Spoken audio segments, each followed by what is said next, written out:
Welcome to the 41st Annual Delaware Women's Hall of Fame. Yay.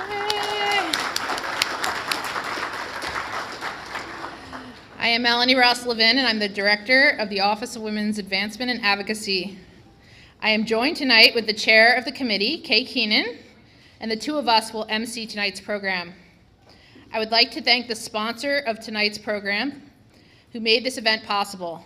They include the partners from Young Conaway, Stargate, and Taylor, UD's Women's Leadership Initiative, the Episcopal Church in Delaware, Brian and Kay Keenan, and Donna Maisley of Maisley Enterprises. To get us started, it is my pleasure to begin the evening by calling on Girl Scout Troop number 562 to present the colors. The colors presentation will be followed by OWA's own Grace Otley, who also happens to be Miss Delaware, and she will be singing the national anthem.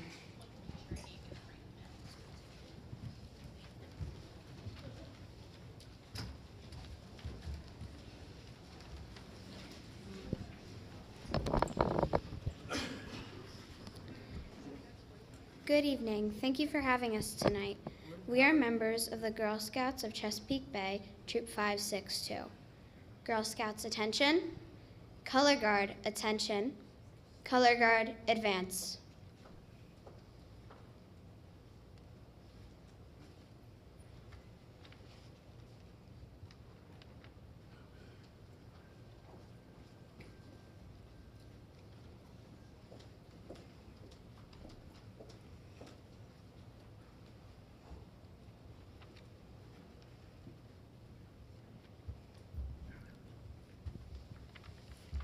Color Guard, present your colors. Ladies and gentlemen, please rise for the singing of the national anthem by Miss Delaware, Grace Otley. Oh, say, can you see by the dawn's early light what so proudly we hailed at the twilight's last gleaming, whose broad stripes and bright stars through the perilous fight o'er the ramparts we watched were so gallantly streaming, and the rocket's red glare, the bombs bursting in air, gave proof through the night that our flag was still there.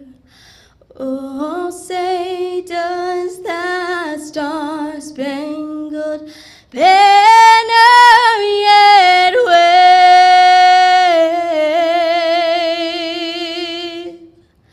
o'er the land of the free and the home of the brave?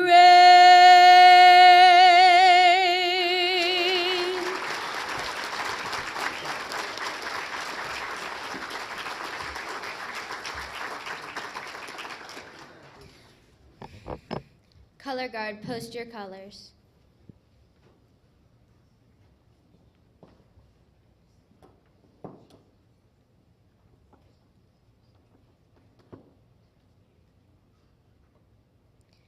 Color Guard, dismissed.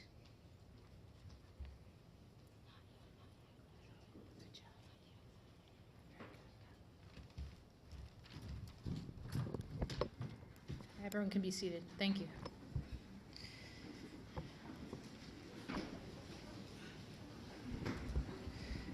Thank you to Troop number 562. You did an amazing job, and thank you.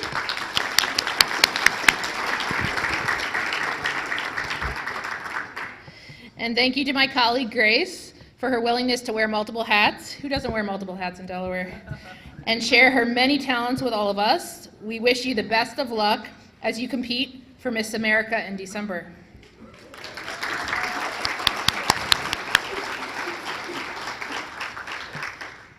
We would like to take this opportunity to thank the following officials for joining us tonight. Please rise so you can be acknowledged. Governor John Carney and Tracey Quillen Carney.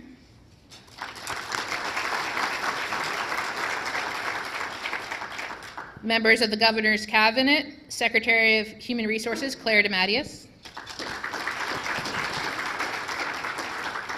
Secretary of the Department of Finance Rick Geisenberger.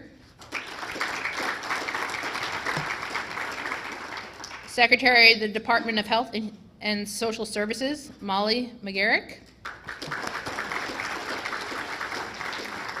Now, statewide elected officials, Senator Tom Carper.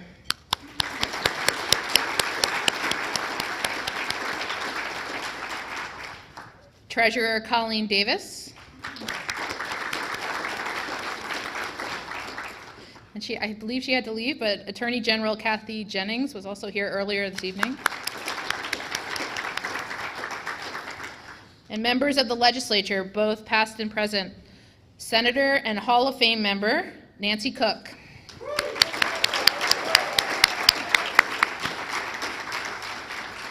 Senator Kyle Evans Gay. Senator Marie Pinckney. Senator and Hall of Fame member Margaret Rose Henry.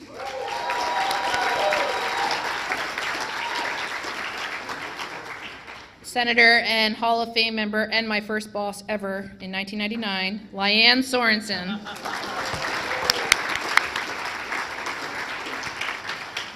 Senator Laura Sturgeon.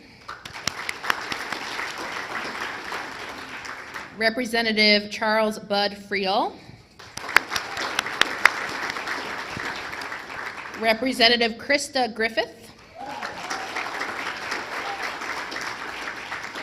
Representative and Hall of Fame member Deborah Heffernan.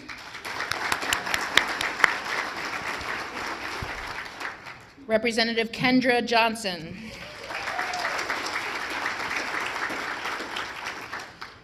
House Majority Leader and Hall of Fame member Representative Valerie Longhurst. Representative Melissa Minor Brown. Representative Medina Wilson Anton. So basically everyone, lots of people. So wow, what an amazing showing of support. Let's give them all a nice round of applause. And a special thanks to my Department of Human Resources colleagues that are here with us tonight, so thank you. And I also wanted to mention that we are so pleased to partner this year with the Junior League of Wilmington to collect feminine hygiene products, supporting their Stand Up Period campaign, as you saw in the lobby. The Junior League of Wilmington has done an amazing job not only collecting and distributing products to Delawareans in need, but also raising awareness about period poverty. And thank you to everyone who contributed to today's collection. We appreciate your support.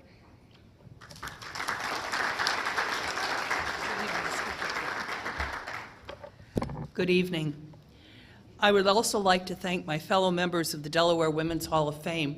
Why don't we hold the applause till I've named everybody?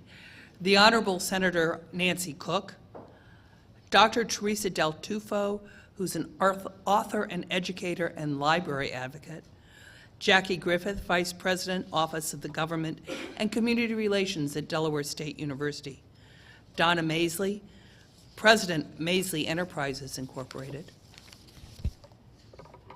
Tara Smith, Graduate Program Director and Instructor of Strategic Communication and Public Relations at the University of Delaware, and the Honorable Senator Lyanne Sorensen.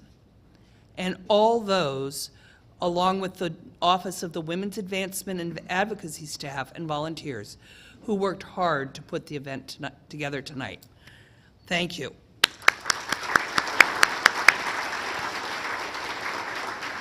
And now, while she couldn't join us tonight in person, I'd like to share this very special message from our Lieutenant Governor, Bethany Hall Long.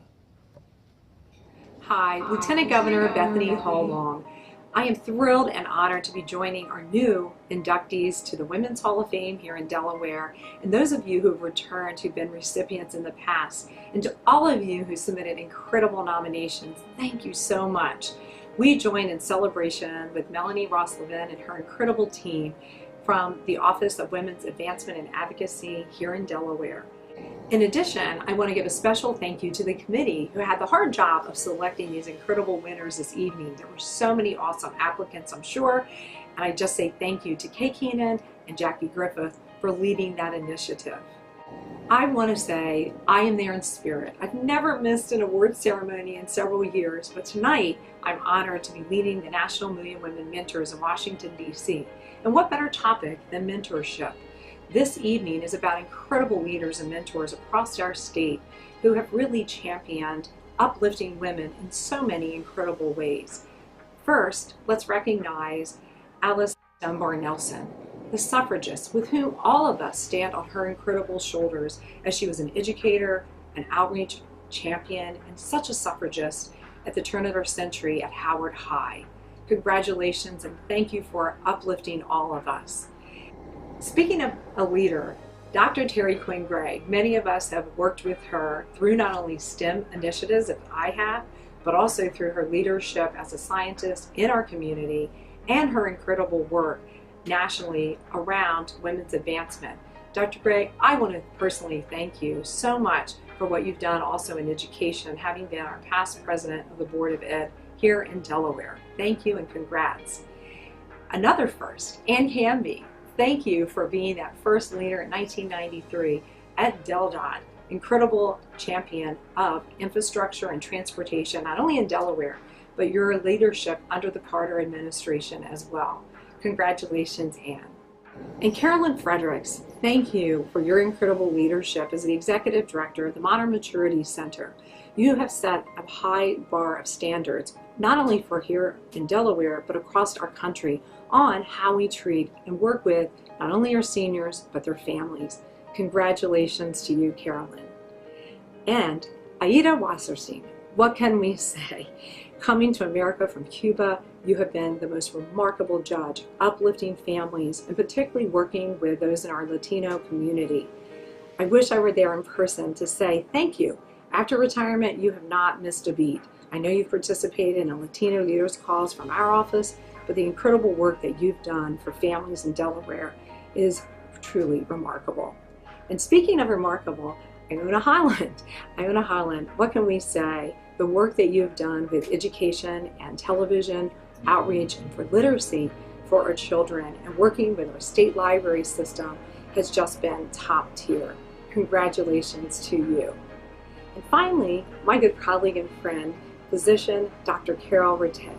As a nurse, I've had the privilege serving on that interview committee that brought you to Delaware. I wish I was there in person tonight to say to you, thank you for always being that quiet champion that's had Delaware's health, whether from our water quality, to our restaurant protection, to animal welfare, to everything when you served as the nation's longest serving public health director. You've done a remarkable job. You really were the face of COVID and protecting us here in Delaware. And I witnessed every day, 365 days, the sacrifice you made to keep us safe during COVID. Thank you so very much to you and your team. And I'll end with this. If you want something talked about, assign it to a man. If you want things done, assign it to a woman. Ladies, congrats. You've gotten us results. Appreciation. Have a great celebration this evening.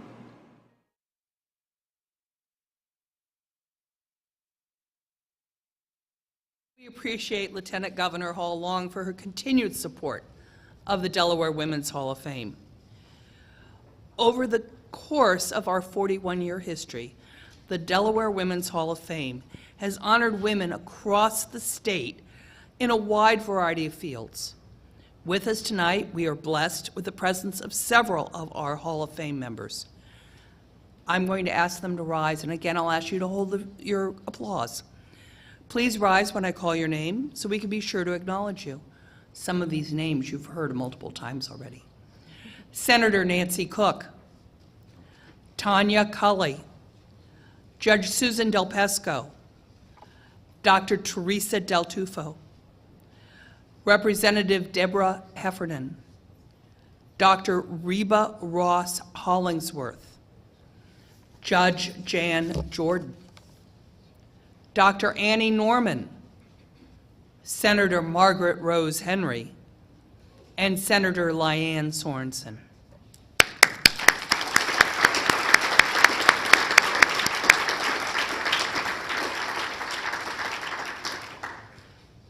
I also have the honor to introduce our next speakers, who need little introduction, our Governor John Carney and my friend Tracey Quillen Carney, who will provide welcoming remarks.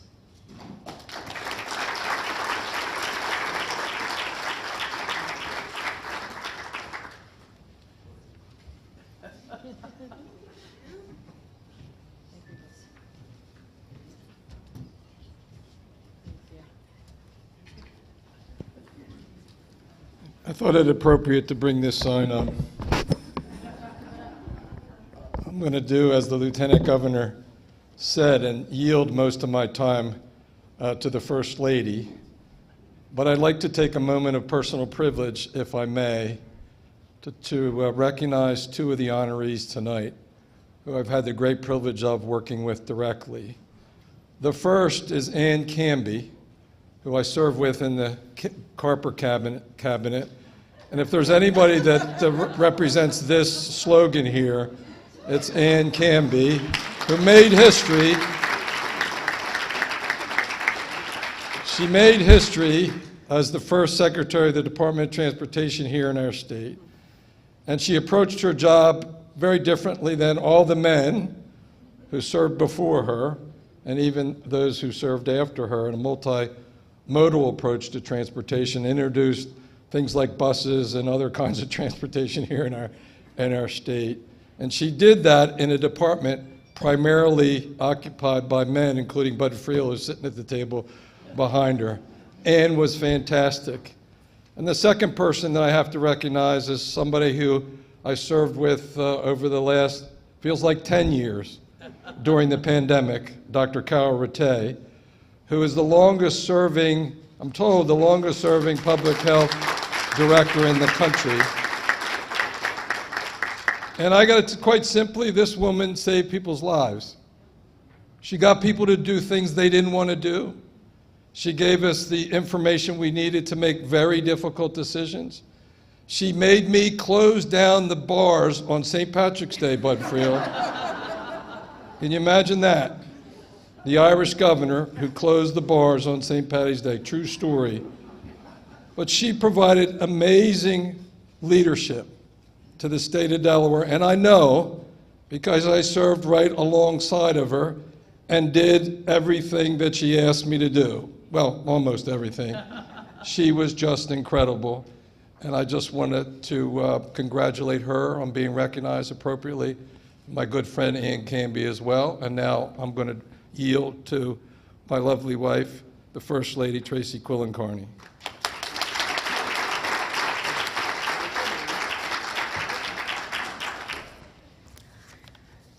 Thank you, Governor. Usually when I call him that, it's not a good thing, but tonight, that's a compliment. I don't hear that very often. And thanks to Melanie and Kay, to your team and committee, and to all of you for being here. What a great event. It's nice to have feel-good events back. And how much we have to celebrate, even as we see so much still to do. In addition to recognizing the contributions and abiding inspiration provided by the individual honorees, for me, there's a sense of generational connection that deserves to be celebrated also. It's a sense of doors opening, one by one, hardly ever with the first push, and never by just one hand. 102 years since the ratification of the 19th Amendment. I'm still not quite over how we missed so much of the celebration of the centennial in 2020. But there's good news and bad news. The bad news from a state pride standpoint, the 100th anniversary of the 19th Amendment for Delaware hasn't happened yet. Delaware rejected the 19th Amendment in 1920 and didn't vote to ratify until March of 1923. So the good news is, I join you in looking forward to a better late than never big centennial party next year.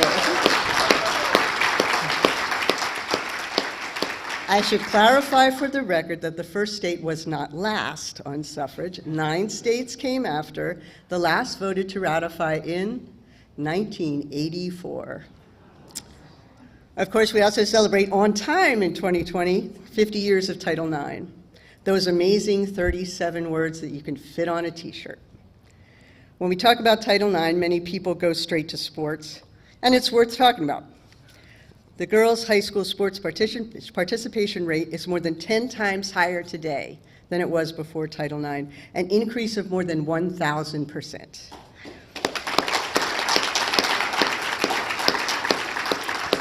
More than 200,000 women now play collegiate sports compared to fewer than 30,000 in 1972. And I myself factor into both of those statistics. And I'm also proud to say, as a somewhat relevant aside, that this year my own high school is celebrating 100 years of girls' sports.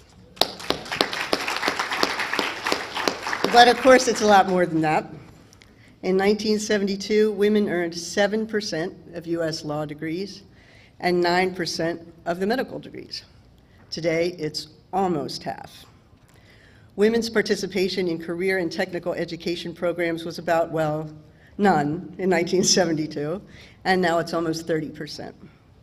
Women used to account for fewer than 1 in 5 university faculty members and just 3% of college presidents.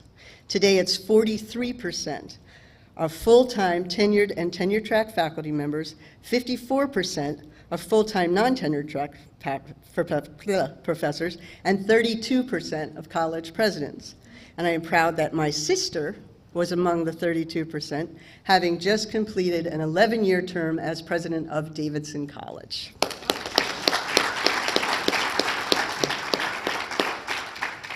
Every door that opens K-12 opens more doors to college and career training, which opens more doors to good jobs, which opens more doors to leadership.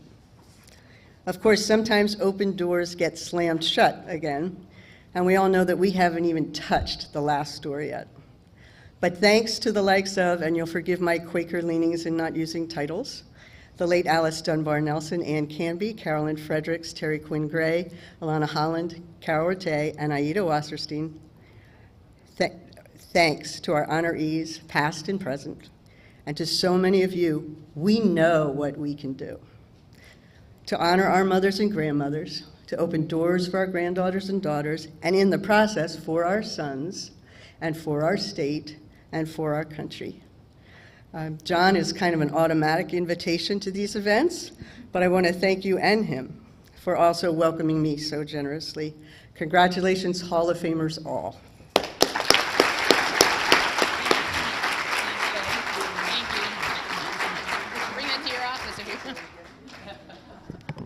I think the governor should keep that sign in his office. Who agrees?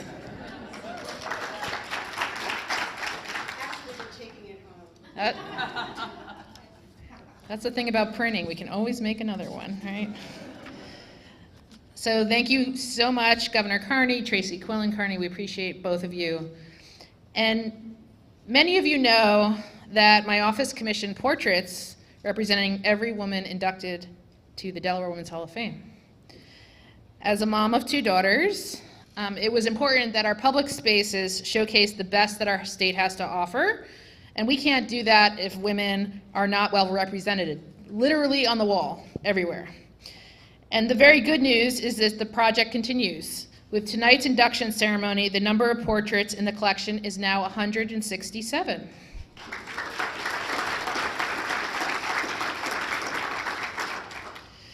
It's hard to ignore 167 portraits, especially when they cover every inch of a gallery from floor to ceiling, And it's hard to ignore what these amazing women have done for our state, and that's really the point.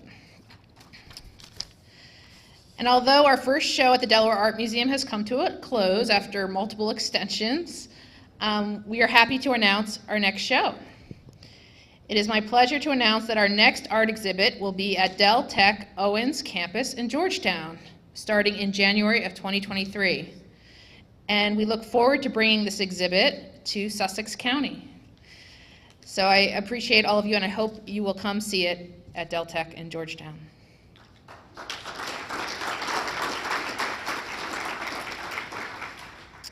Now for the main event, why we are all here. Our first honoree is Ann Canby, who over a 44-year career in transportation broke barriers and set a path for transformative investment across the transportation spectrum.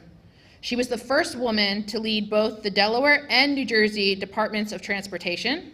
She led the initiation of automatic toll collection, Easy Pass, expanded regional rail services, strengthened the capital planning process, and pushed for the introduction of new design concepts for Delaware's roads and street to support biking, walking, and transit. And also founded and led the One Rail Coalition, bringing the passenger and freight rail industry together for the first time to expand awareness of the important role they play in our nation's transportation system. Throughout her career, Canby sought to find common ground across disparate interests to push for better outcomes for safety, the environment, and the economy. But this is only a sliver of what she has accomplished. Here is a video that captures even more. Ann is really a legend in transportation, and I mean that in the truest sense of the word. When we think about departments of transportation, half the time they were called departments of highways. They were really solely focused on one mode for one kind of person that was doing, one kind of activity, and you really miss out on the world of opportunities that are available to people. And when we look around at other countries, how advanced their systems are in rail, and Ann was way ahead of her time on this. She was thinking about how to be multimodal, how to make projects work better long before it was in fashion. Actually, Ann rode her bike to work when she was Commissioner of Transportation in New Jersey. That was novel idea, and I don't think anybody before her had ever done that, and certainly no one since her. She is an eternal optimist. She's always pushing. She's just always pushing. I don't know how she did it over the course of her career to stay so positive about meeting the end goal, but something that I say about her frequently is, she's like a river. She's gonna find any way to get to the ocean, and she set her sights on the ocean and took the rest of us with her. And whether, she had to go around or over or under, she was always gonna be pushing us to that end goal. And she doesn't do it loudly. She doesn't do it forcefully. It's just this constant, gradual push to start making better decisions. And it's one of my favorite things about her. I think really her lasting impact is the change of the minds of the people that worked for her. That maybe pre-her, it was all, we got to do it one way. It's highway. Everybody get in their cars, let's go home. But I think she gave us a vision and an ability to think outside of that, to say, well, maybe there's a different mix, and like your words, a puzzle, maybe we need to put this together better so that it could work for us now and work in the future when maybe too many people, too many cars just won't work. And for the last 10 to 15 years ran the One Rail Coalition. And the One Rail Coalition is sort of all of the groups that work in transportation focused on rail. And they are frequently at odds, sometimes actively suing each other, lots of times working together, but in the same instance may not be speaking to each other. And Ann is She's the kind of person that you would never recognize, but she really held all those voices together, even when they were all going in very disparate directions. Her sense of calm and consistent optimism and just eternal push towards the end goal really is sort of shocking at how much success she's had at it. And I think the real kicker about it is everyone loves and respects her. You know, she's not always working in their direction, but they have such intense respect for the work that she has done and the whole body of her work that when she speaks, people really listen and really try to make an effort to figure out how they can come together. And so she is so special in transportation, so special to me, but her legacy will be long and lasting, I am sure of it.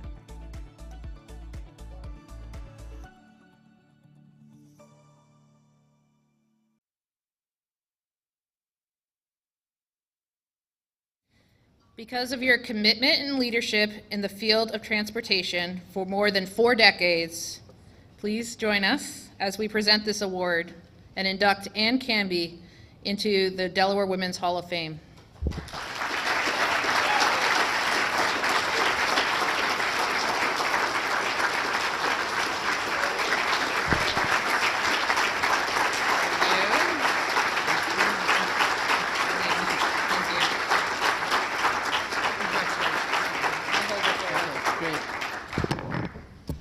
Wow. Greetings, Governor, First Lady. Great to see you here tonight. Senator Carper, thank you so much for coming. Current and former electeds, there's too many of you to go through that list again. I gotta say, this is quite an unexpected honor to be inducted into the Women's Hall of Fame in Delaware, especially with such a group of other extraordinary achievers. Congratulations to all of you. I want to thank our wonderful rep, Krista Griffith, for having the weird idea of thinking she's going to nominate me for this thing to begin with. I was sort of like, are you kidding me? But she did, and look, here we are.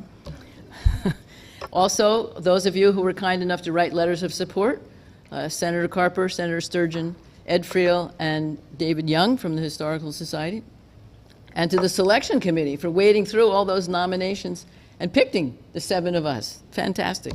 And to Devin and Stephen, special, wonderful remarks. Thank you so, so much. I'll share a few thoughts with you tonight about things that I think have helped me over the years. First, when I got into transportation, it was a good time for women because there were almost none. And the white guys, I think, had finally woken up to decide that maybe a little diversity was a good idea. Maybe, okay? Even here in Delaware, there was a man who said, no woman could run the DOT. Well, we've had 3 women secretaries of transportation after me, so I guess I didn't screw it up too much.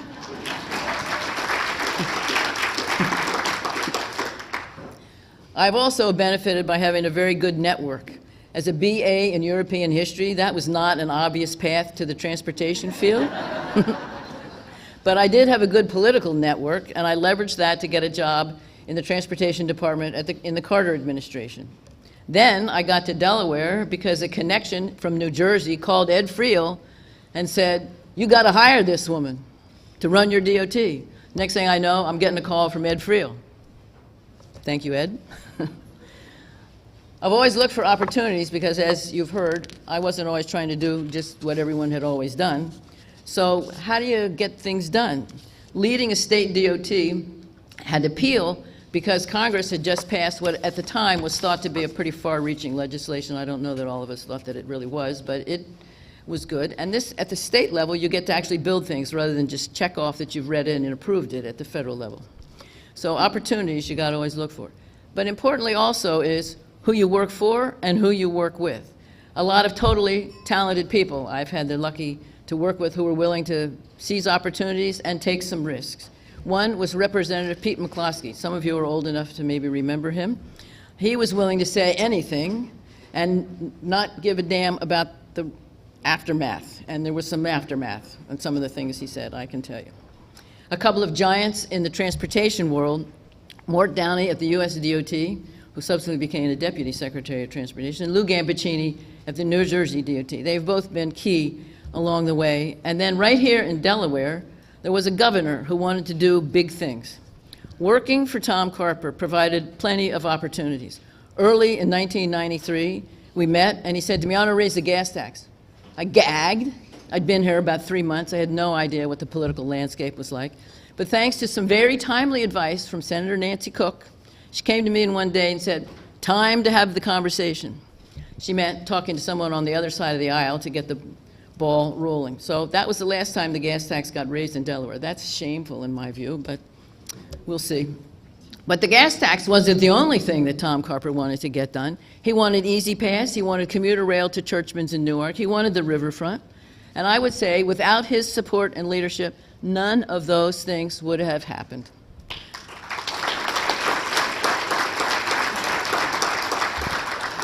Even with some grumbling from the contractors, they weren't always happy with me, he supported our focus on maintaining the roads we'd already built rather than building a whole bunch more. So that was important. Then it was time to rebuild I-95 north of Wilmington. This was the year 2000. We had developed a plan with the public, lots of public input, to close one side of the road, some of you will remember, with no provision for two-way traffic on the other side. We made our presentation to the governor. There was some uproar, as you might imagine. But he said, they've done their homework, they have a good plan, I'm good to go. We got it done ahead of schedule, under budget, and the contractor got a bonus. Bottom line, who you work for matters, but who you work with is how things get done. People like Stephen Kingsbury, Carol Ann Wicks, Ray Miller, Bud Friel, Joe Wootka, Jackie Gillen, Chuck Baker, and Devin Barnhart are some of the special people in my life who have joined the adventure of taking opportunities and risks and getting some good things done. It also matters who the who is. I used to speak to classes at the University of Delaware every so often, and I would look at the demographics of that group, and then I'd go back and talk to the managers at DelDOT, and I said to them once, folks, the demographics, if we want to hire the best and the brightest, doesn't look like anything that's in this room. So, next thing I know, there's a young student who shows up after she graduated, I assume, in our planning department. Her name is Shantae Hastings, and she's now number 2 in the DOT. She also is African American engineer. In my days, my point is, you never know when you plant seeds where they may grow, and so just plant seeds. Everyone is part of our history, but there was a time that you would never have known that at the Delaware Historical Society.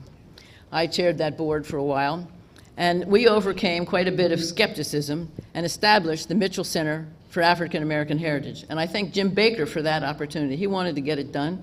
We wanted to get with it, and so off we went on that journey. So this induction for me is just a wonderful recognition, not just of my work, but of the work that the people who actually did the work, okay? Most of all, I thank my husband, Paige, for putting up with all my shenanigans over all these many years. Thank you very much.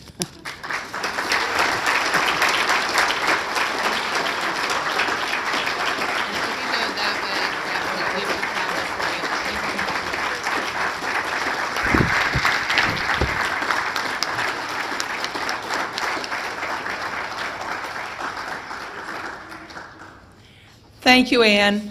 You missed the audience standing on your behalf, though, so.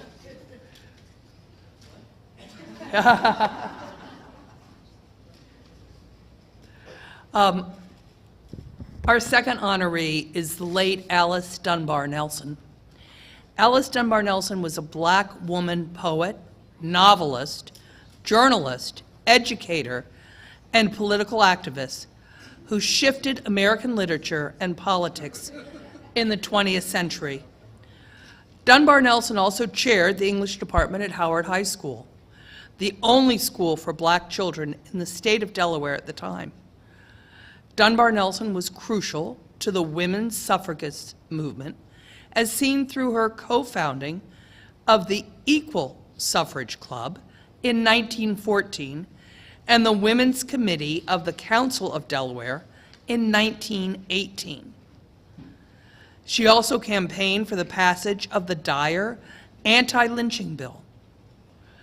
Dunbar Nelson was also an active member of the Wilmington chapter of the National Association of the Advancement of colored people and founded the Industrial School for Colored Girls in 1924. Let's turn to the video to learn more about this incredible woman. Alice Dunbar Nelson was an early proponent of women's suffrage and argued for Black women's suffrage in particular when it wasn't very popular to do so. Was really adept at building bridges between the two communities, working toward that single goal. She was a writer for newspapers. She was an English teacher and activist in the community as well as on the national level. She is one of those trailblazing leaders in the Black Club Women's movement. I think really one of the neat things about her legacy is that she would devote attention to, the art and the artistic productions of Black and white creators, right? And kind of put them on an even playing field within her columns. And so that was very interesting. And she had no qualms about talking about difficult issues regarding race relations in America and putting everything on the table, including the inequities and inequalities in some of the dynamics there, and being honest about the gender dynamics as well. I mean, it's really sort of refreshing to read her columns from the early 20th century to see such a frank and candid voice. She was quite bold, she was quite courageous, and she was an ambitious woman. So if she wanted something, she would try to get it. Many times she would fail, but she would continue and she would work and she would work. So even at moments of sadness and times where we can see how vulnerable she is because she is a woman and because she is a Black woman, she continues to write. She continues to push for the right to vote. She continues to demand, once she gets the right to vote, to demand that the people that they vote for, whether it's the Republicans or the Democrats, because she did switch parties at one point, that they do what they say that they are going to do if she is going to be their supporter. I think it's really important for people to take a deeper look at the history and realize that what's new is old and what's old is new again, and that people have been invested in the work of social justice and the work of racial justice for many generations. Alice Dunbar Nelson, among her numerous causes that included anti-lynching and women's suffrage, as we noted earlier, also included, and I've talked about this at length before, resistance to police violence against Black Americans, because she was a victim of police brutality herself, and really used her own case to raise that issue up in the public sphere in DC at the time. So I think it's really important because it shows us that the work that we're doing is grounded in the work that our predecessors have done and that previous generations have done, and that we really do stand on the shoulders of giants.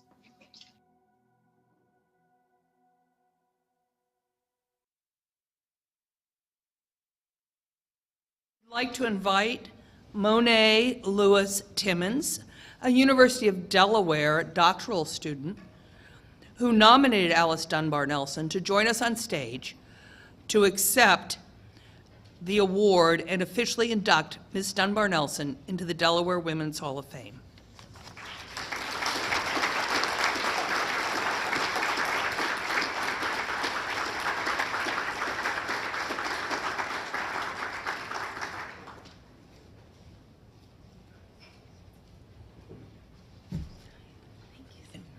We'll take it back and you can pick it up when you're done. Thank you.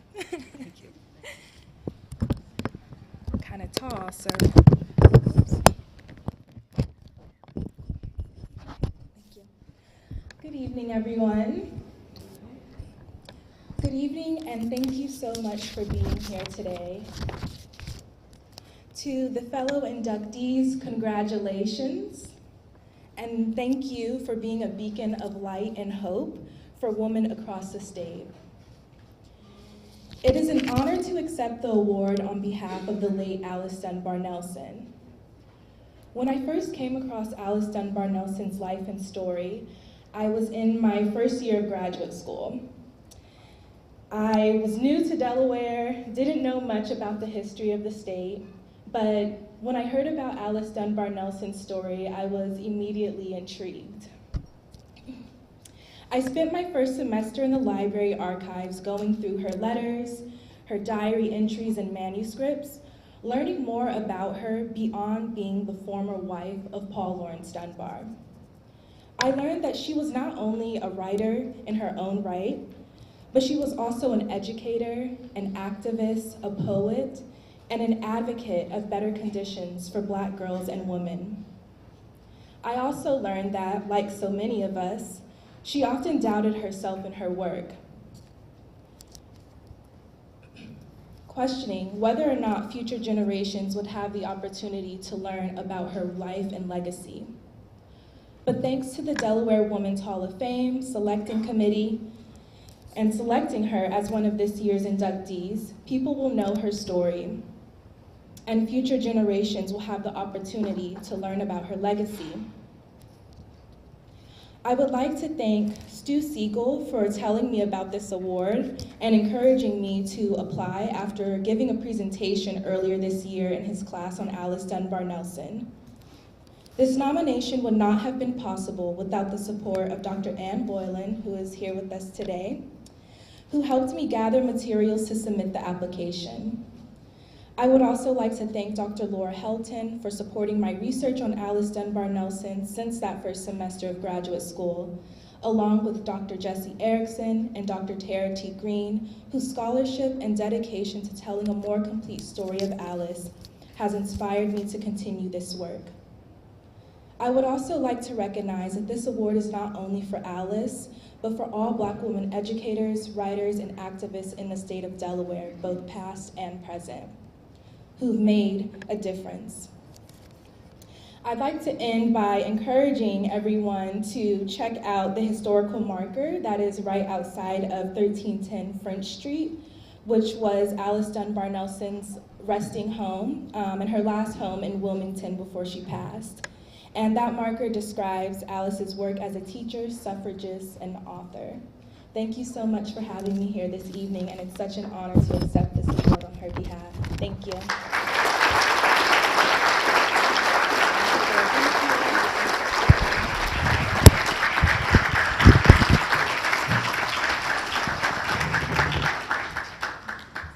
Thank you, Monet, for nominating Alice Dunbar Nelson, who bravely pushed past so many boundaries and paved the way for future generations. Our third honoree is Carolyn Fredericks, a recognized leader in the Delaware nonprofit sector as an expert and passionate advocate for older adults. Carolyn has been actively involved with the Modern Maturity Center since 1972. During her tenure as executive director, she has overseen 3 capital campaigns for major building expansions, which include the Medical Arts Building, a new adult day services facility, and a kitchen expansion. With a reputation for judicious use of resources and the ability to transform her vision into concrete and attainable outcomes, she has been instrumental in transforming the Modern Maturity Center into a multi-million-dollar organization that is one of the leading providers of aging services in the state. Let's watch this video to learn more about what Carolyn has accomplished. Carolyn started 50 years ago this year as a volunteer at the Modern Maturity Center. It was just a small house in her early 20s, and next year we'll be celebrating her 50 years as an employee for Modern Maturity Center. There's a part of her that really comes across as this warm, kind, wonderful lady that any child would love to have as a grandmother. But at the same time, she is a tenacious fighter. I heard she was a force to be reckoned with. You know, she always jokes that she has my phone number on speed dial.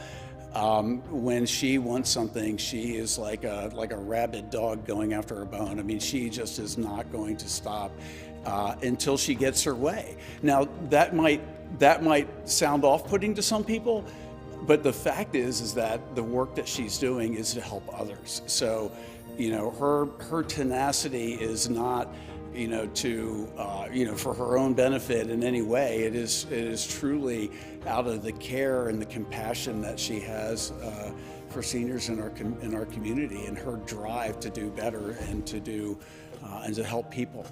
Going through the pandemic was very tough for us. When she asked me to become board president, or suggested that I run for board presidency, she goes, "It'll be easy. We take care of everything." And then the pandemic hit. So we've had a lot of ups and downs for that. But truly, truly, the Modern Maturity Center stayed open because of her leadership and her passion to keep people fed. The Modern Maturity Center provides all the Meals on Wheels for all of Kent County, even all the other senior centers. Our staff and our volunteers came in every single day during the pandemic when everything was shut down and worked to make sure that we had food and she could feed all the homebound people. She got other programs started feeding homebound individuals that weren't on Meals on Wheels, but food delivery. We even went so far as to get dog and cat food delivery for those that couldn't get to the store because of the pandemic.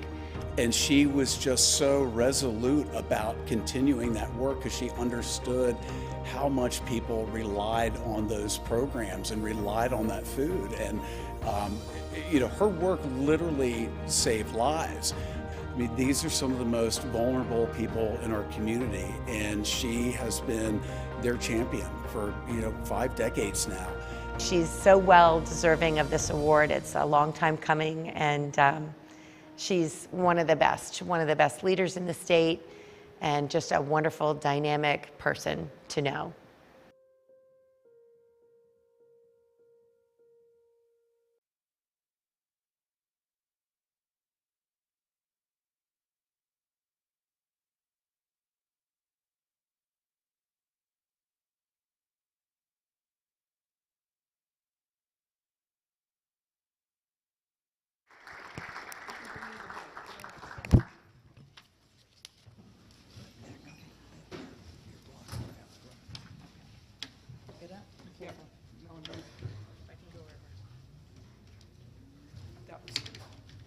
Okay, the first thing I want to say is when your surgeon tells you that you need to get a knee replaced, do it.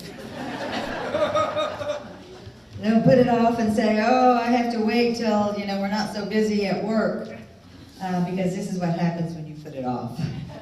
So I'm certainly humbled by this honor, and I thank the selection committee for the special recognition. I think I want to share with you the 3 most important things in my life. It's my faith, it's my family, and I have to include my work family in that, and my friends. My faith has allowed me to navigate many troubled waters in my life. There were times when my faith was tested, but through it all I knew that God would not allow more than I could handle in my life. And I thank Him every day for the life He has allowed me to live. My family. To my 2 sons and my husband in heaven, I wish you were here tonight to share this with me. But somehow I believe you know and are celebrating in heaven with other family members and friends. I love you all and miss you more than you will ever know. Throughout my career, my husband Steve was so supportive. His words of encouragement were always, "You go, girl. I have no problem being Mr. Carolyn. Just go right ahead." He was beyond a doubt my biggest cheerleader. To my son Phil and my grandchildren here tonight, I love you with all my heart, and I'm so proud of the adults that you have become. All working professionals in the service of helping others. Phil, my son, emergency room nurse. Every Tuesday we would listen to Dr. Rattay and the governor tell us what was going to close down and how bad COVID was. And I would listen to the briefing, and every night on his way home, Phil would call from the emergency room, and I could hear in his voice the stress that all medical professionals were sharing at this time. Thank you, Phil, for being the person that you are and for caring for your patients. Jake, my boy Jake, Fireman of the Year for our local fire department. Let's hear it for the firemen. Ambulance driver. Now, he may look big and bad. He's sit over there, he's got his arms all crossed, you know, he's a big bad dude. But I'm going to tell you this.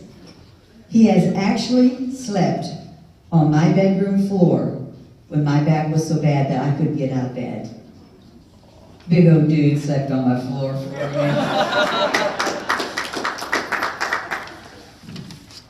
Unfortunately, my granddaughter, Amanda, the scientist, couldn't be with us tonight. She woke up this morning with COVID.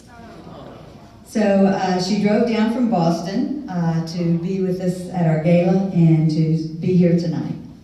But I got a message from her just before we got here, and she said, I know the party bus is on the road, because we brought the MMC bus, so, you know, but anyway, when I went to hear her do her dissertation for her master's degree, I did not understand a word she said. But I remember thinking, wow, this girl is really smart. And she really is. And to my youngest, your sweet Nick, the one who doesn't have really too much to say about anything. But he's always checking to see if I need him to do anything for me or for his other grandparents. All of you have been a part of my journey, literally. Either working at the center, part-time as a teenager, or helping with our shows or fundraising events. Thank you for everything you've done for me and for the Modern Maturity Center. My 4 favorite words, love you, Mama. And I actually hear them a lot, even from the boys. My work family. And they're here tonight. Stand up, work family. Come on.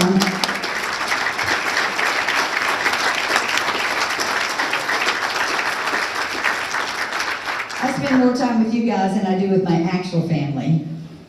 You're the group who has helped me throughout my career. You have seen me on good days and bad days. We have laughed together.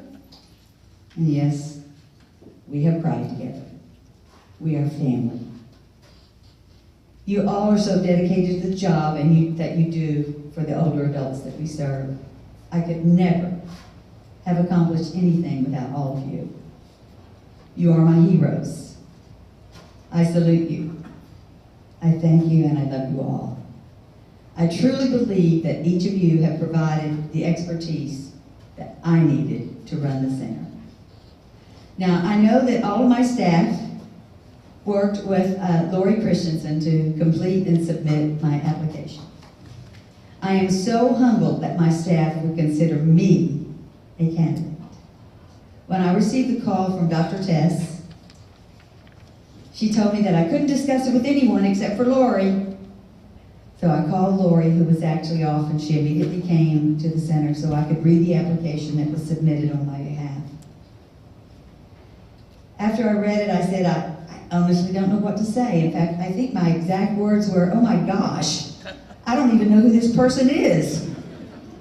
And Lori replied, no, it's you. Staff, I am so touched by your expression of love for me. My friends, I've been blessed by having so many wonderful friends. People I can call to blow off steam or discuss a bad day, especially my board of directors.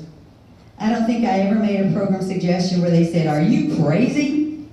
Even when I wanted to do speed dating, and yes, we did it. And yes, we had some couples, and yes, some of them are still together. But, you know, I just felt like I had their total support. And when we had to change during the pandemic, that's what we did. We packed boxes, we fed people. The division told me, I don't care what you do, just feed them.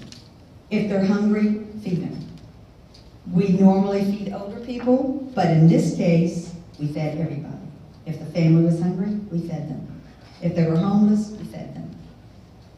A little scary, but we fed them. We did a lot of cooking. I have to say this, and I know we had a lot of legislators here tonight, none of them mine, from Kent County, because I guess it's above the canal, below the canal. Yes, okay, is that what it is? Yes. Okay. So anyway, but Trey was right. I do have those guys on speed dial. And I don't have any problem calling them and talking to them and telling them exactly what the older adults need and what we need to do for them. My story, well, 52 years ago, I moved to Dover. I was a young mother and I had a dear, sweet, elderly neighbor. Her name was Miss Smith. I would check on her most every day. And it was during one of those visits she told me about a house on Bradford Street that could probably use a volunteer like me to be of service to older adults. Well, I did exactly that, and it turned into a labor of love and a lifetime of service to others. For 50 years, I've been doing a job I absolutely love. Not many people would say that. I love the people.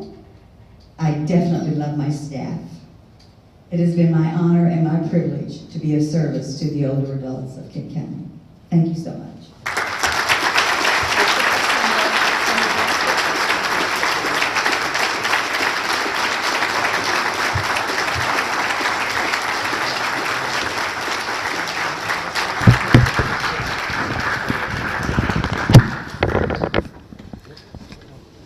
I don't want to create a joke for you guys here, so. I'm so glad to know we have an emergency room nurse supervising this. I'm off duty. I don't know with her you'd ever be off duty. I also want to let you know that Trey also has COVID, so that is why he's not here tonight. Congratulations, Carolyn. You are an inspiration. We were very incredible to have you in Delaware and honoring you tonight. Our fourth honoree, Terry Quinn Gray,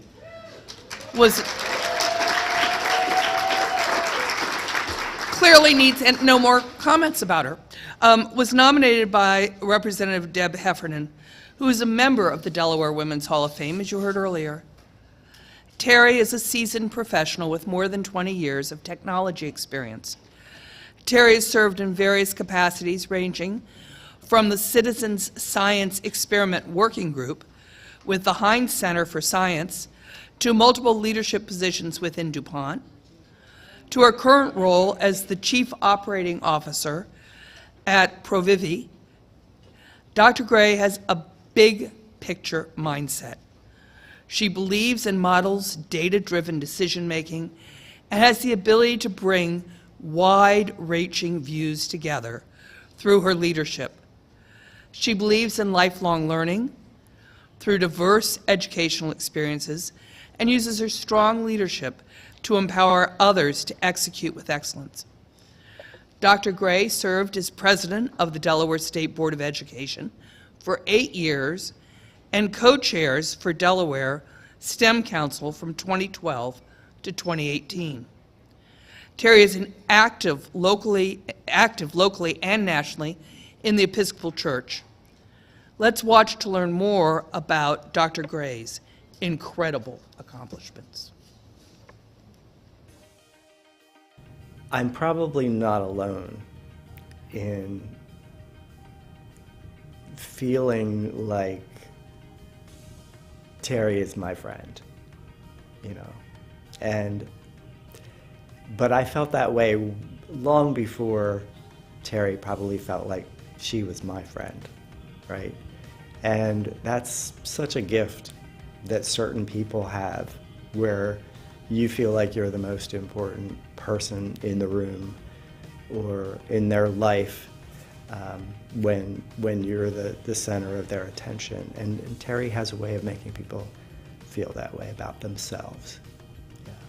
Dr. Terry was one of the very first supporters of my Girls Empowerment STEM events. There's people who rise up throughout life, right? And kind of forget where they came from, or forget that they still have, I think, kind of a civic duty to give back to others, you know? And Dr. Terry has never forgotten that. I mean, she continues to give back through organizations like DFSME, my own organization. I mean, she just continues to be someone who the public can look up to, especially girls like myself and even younger girls can look up to and say, you know what, I want to be just like her. I want to go into STEM like her. I want to give back like her. I want to be just like her.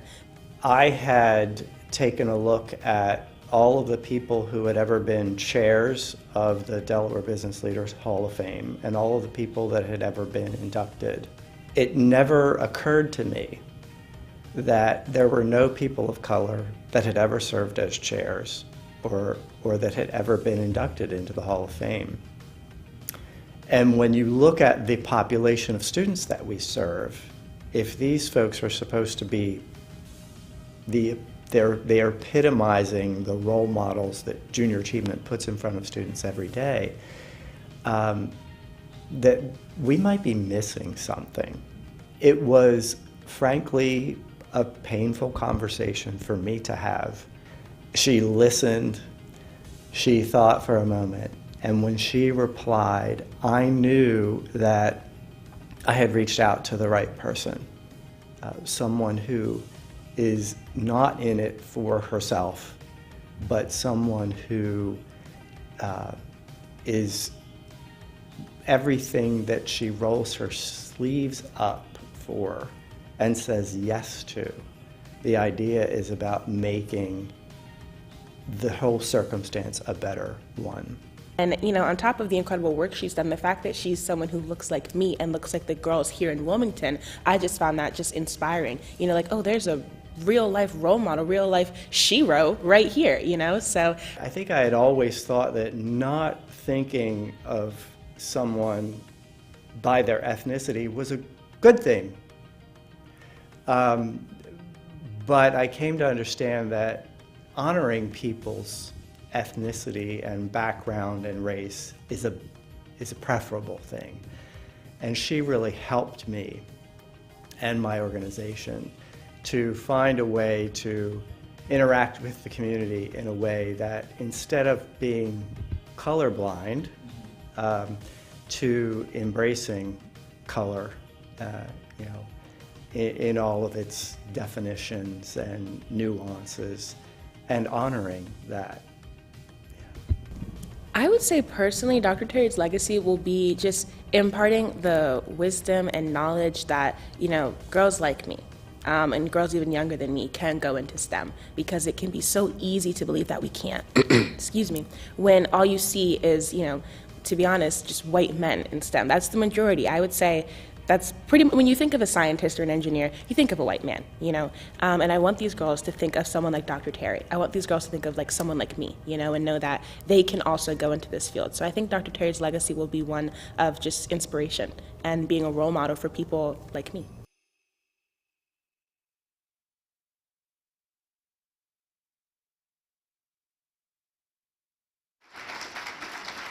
Dr. Gray, for all you do and for your dedication to increasing the role of women and girls in STEM, please join me on stage to accept your award and officially be inducted into the Delaware Women's Hall of Fame.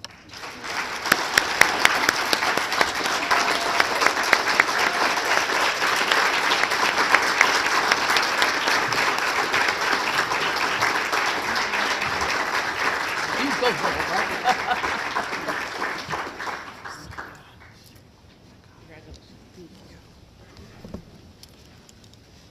Okay, I'm a little full. You know, I'm from the Deep South. That means I didn't expect that video.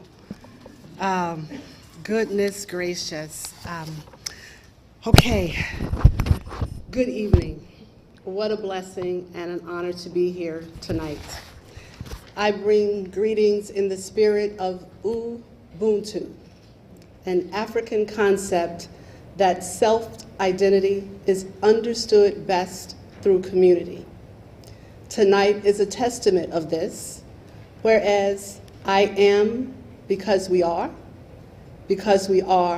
I am. First, thanks to Governor John Carney and First Lady Tracey Carney. Governor, the last time we were together albeit virtually, was on March 24th, 2021.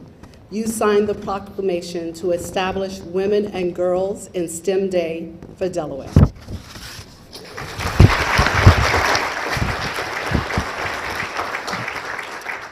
And who was the brainchild of that? Not me. It was actually Jacqueline Means, then high school student going to college, who brought together women across this state to say we need to celebrate and do something different. About 52% of college-educated workforce are women. 29% of the STEM workforce are women. Yet 50% of women in STEM careers drop out of their field within the first 12 years. You put a lens of ethnicity on that, and the numbers are single digits for those same statistics. First, let me acknowledge Kay Keenan, Melanie Ross-Levin, and Emily, who I can't remember her last name, but she should get a Nobel Peace Prize for managing this past week. Your work to acknowledge and recognize women is so very important, now more than ever. You are helping to rewrite the narrative from one of powerless to powerful of women, girls, men, and boys across the globe. We should all expect greatness rather than be surprised by it. This is what tonight is all about. That said, Anne, Alice, Carolyn, Alona, Carol, and Aida, congratulations. You are amazing, and your stories are part of rewriting this narrative. So I thought I would use my 5 minutes to tell and show you what Ubuntu looks like. I in you, and you in me. Starting with Representative Deb Heffernan. My heart. The fact that this nomination came from you means the world to me. You yourself are amazing. Thank you. Pat Heffernan. We first met in 2009 on the Delaware State Board of Education. We have war scars and laughs for the fight for all children across this state to be reading on grade level. Thank you. Donna Johnson Geist. Again, my heart. You are one of the most kind and smartest people I know. You have always made me better than I intended to be. Congratulations to you and Robert, newlyweds. Let's give them a hand.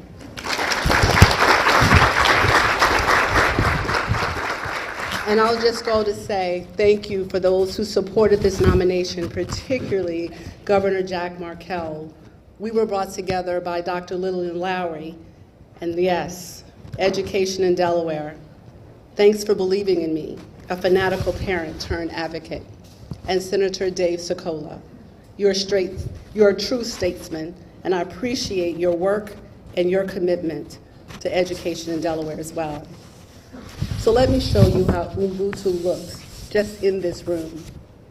Dr. Alexa Dembach, who sits here tonight, Chief Technology and Sustainability Officer at DuPont. She gave me a little decal of a couple years ago. Be brave, not perfect. Yes, yes. Disa Burton and Lassie Freeman, I think at table 10. These powerful women are leading Zip Code Wilmington, transforming lives in 12 weeks with careers in coding. Joanne and Jackie Means, mom and daughter power duo, right? STEM, tenacity, grit, and commitment.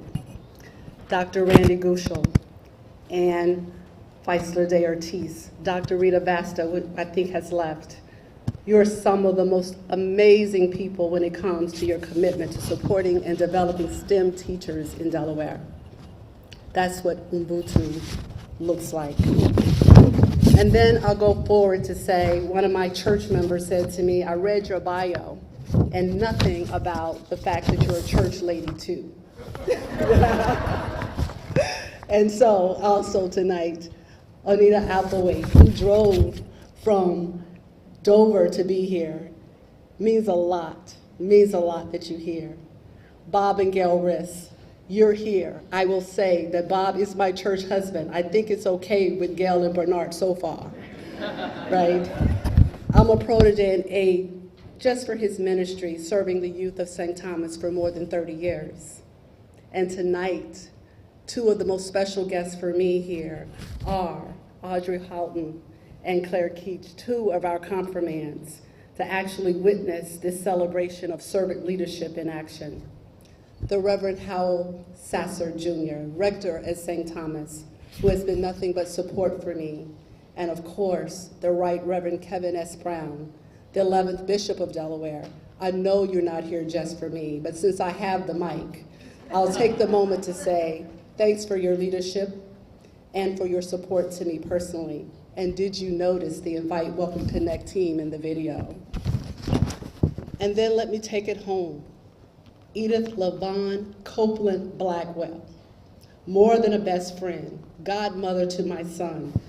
Between us, we've been to more than 30 graduations between ourselves and our children alone.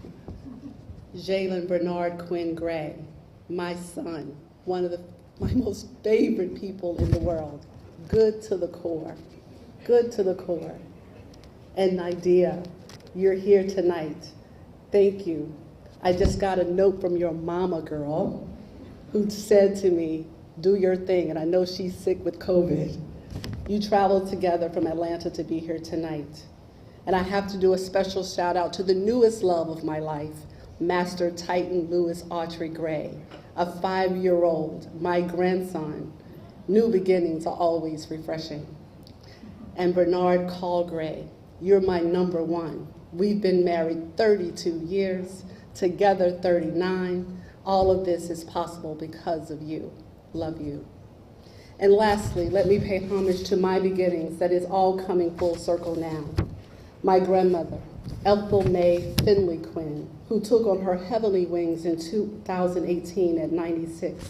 I heard someone mention plant the seeds. She planted the first seeds of Ubuntu in me the day I was born. And then there's Miss Ethel's girls, my mother, Velma Quinn Hodges, who has been my personal cheerleader nonstop for 50 years. And her sisters, Aunt Ree and Aunt Jeannie baby. Actually, I grew up with 4 mamas, right? That's tough when you grow up with 4. And Ethel's boys, Troy Sr., my grandfather.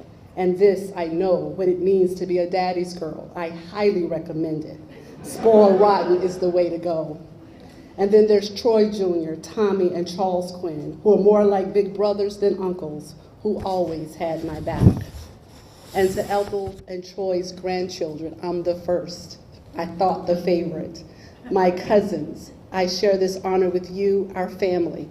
I am because we are. Because we are, I am. And I thought I would just end tonight with just a small quote from a book, Ubuntu, by Michael Battle. And it says, the lesson we learn from kindergarten children is that our primary relationships are not determined rationally, biologically, culturally, even logically. They are not determined in competition. In our individual consciousness, we cannot see ourselves as primarily white people, black people, Irish people, women, men, low income, high income, gay, straight, conservative. Ubuntu reorients our vision. In our individual consciousness, we must learn to see self in the other, the greatest other being God. Thank you.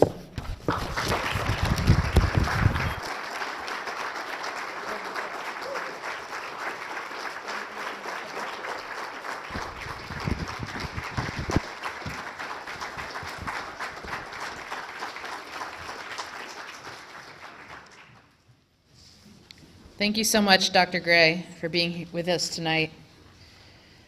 Our 5th honoree, Ilana Holland, is an educator and an award-winning author. For the last 4 decades, Dr. Holland has devoted her life and her passion to teaching, promoting literacy, and evaluating developing and improving a wide-reaching array of educational programs in varying disciplines. Dr. Holland's novel and innovative use of art to promote learning has been invaluable to society on a state, national, and worldwide level. During the pandemic, Ilana partnered with Read Aloud Delaware and the First State Community Action Agency to create an online homework help initiative to support children struggling to learn remotely. I could have used that, actually, with a kindergartner at home. Over the years, she has served on numerous boards and commissions to promote and support learning for students on all levels, from higher education to K through 12 to specialty after-school programs. These have included the boards of the University of Delaware and Delaware State University. Since retiring in 2013, Ilana has realized her dream of writing educational children's books. Her books have won state and national recognition. The following video will share even more about her impact to our state. What spoke to me about Ilona when we first got to know each other was just how approachable she was, how much she cared about other people, and how she made you feel so comfortable.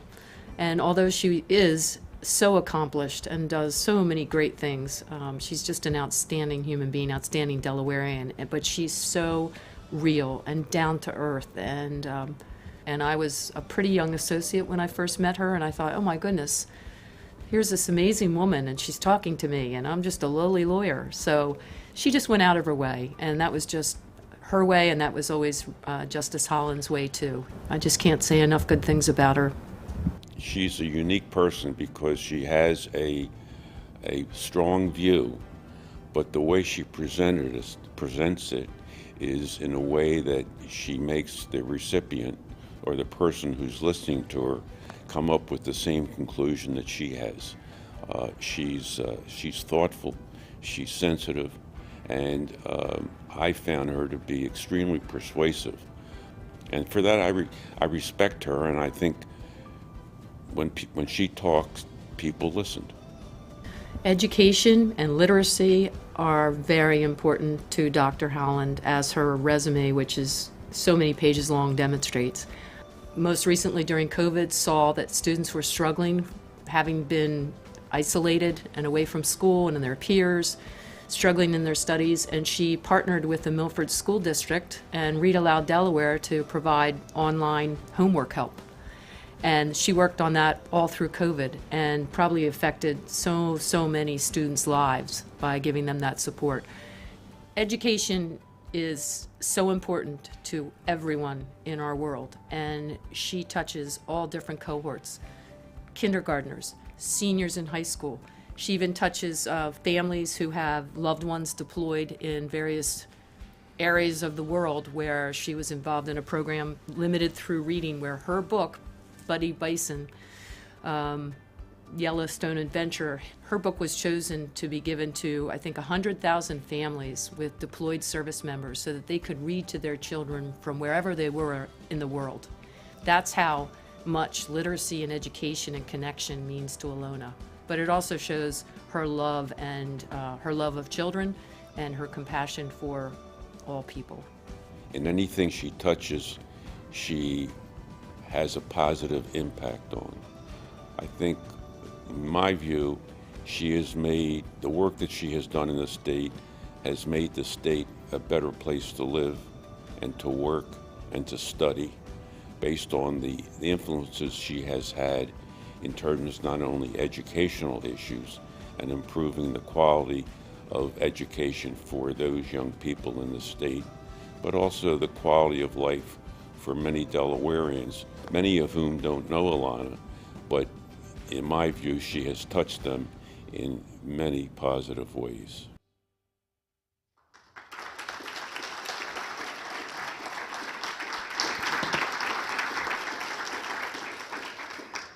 For your commitment to education and the impact you've had on so many generations of learners, Ilona Holland, please join us on stage to accept your award and officially be inducted into the Delaware Women's Hall of Fame.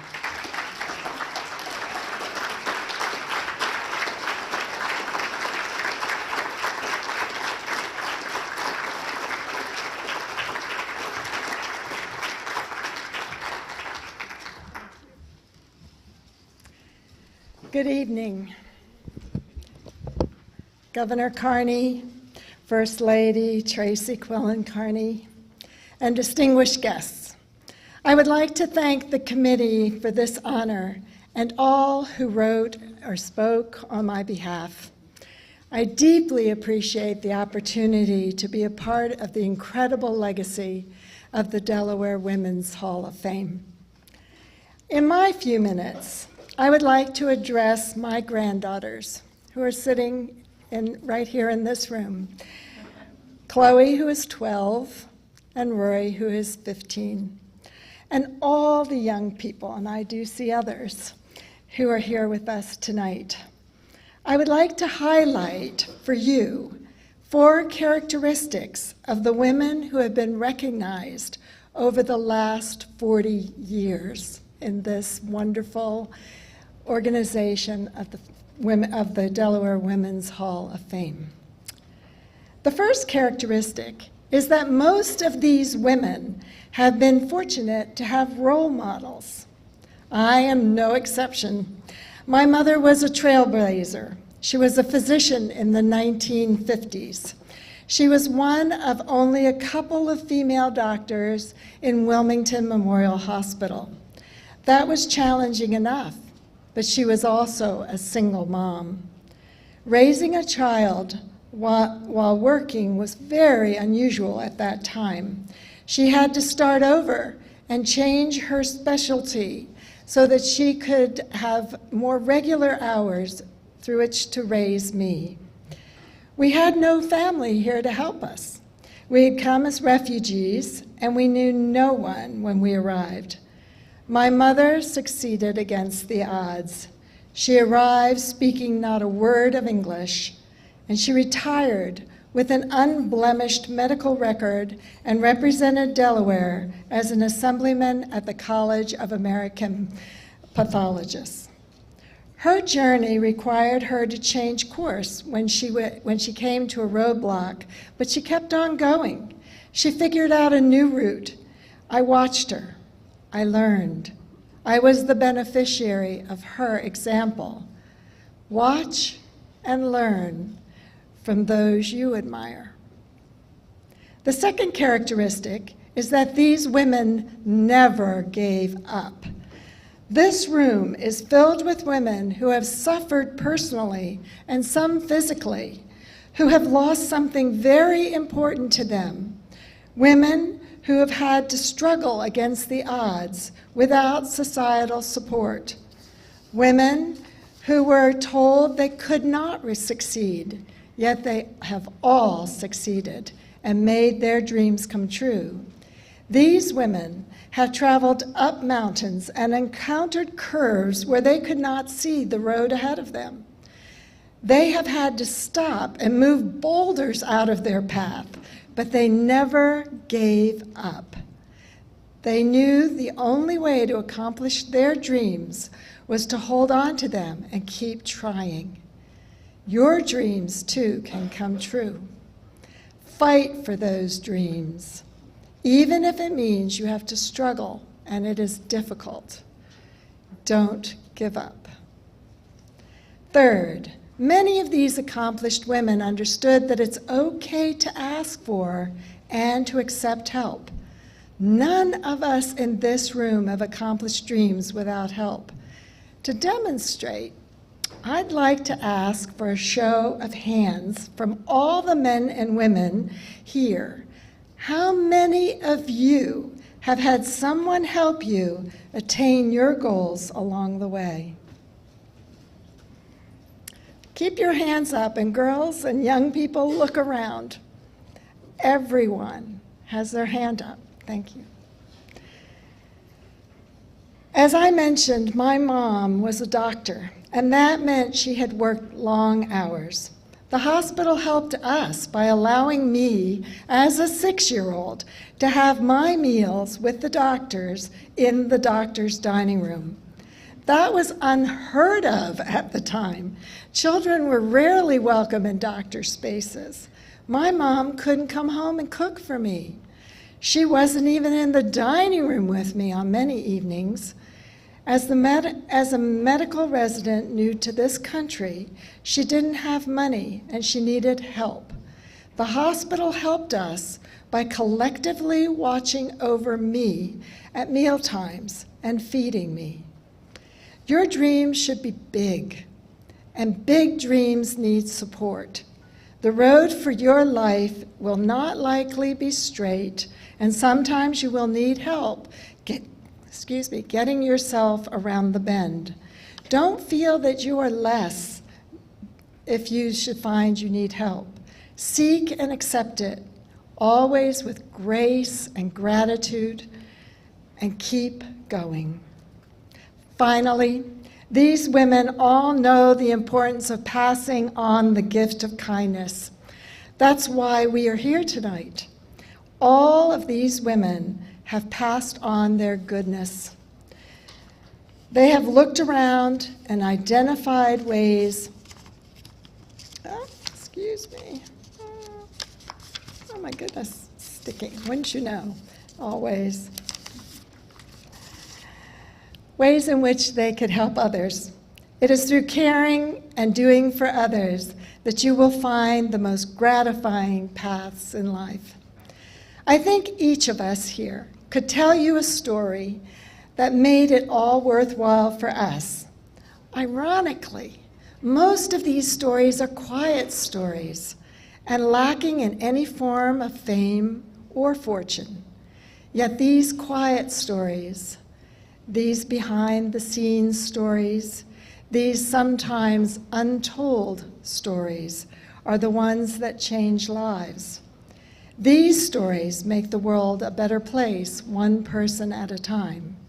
These are the stories I wish that you one day will be able to tell. If you embrace these principles, you will experience incredible personal rewards. You will make a difference, and you too will find a place in someone's Hall of Fame. Thank you to all, especially my dear beloved husband, Randy, who have helped me along the way. This award is for all of you.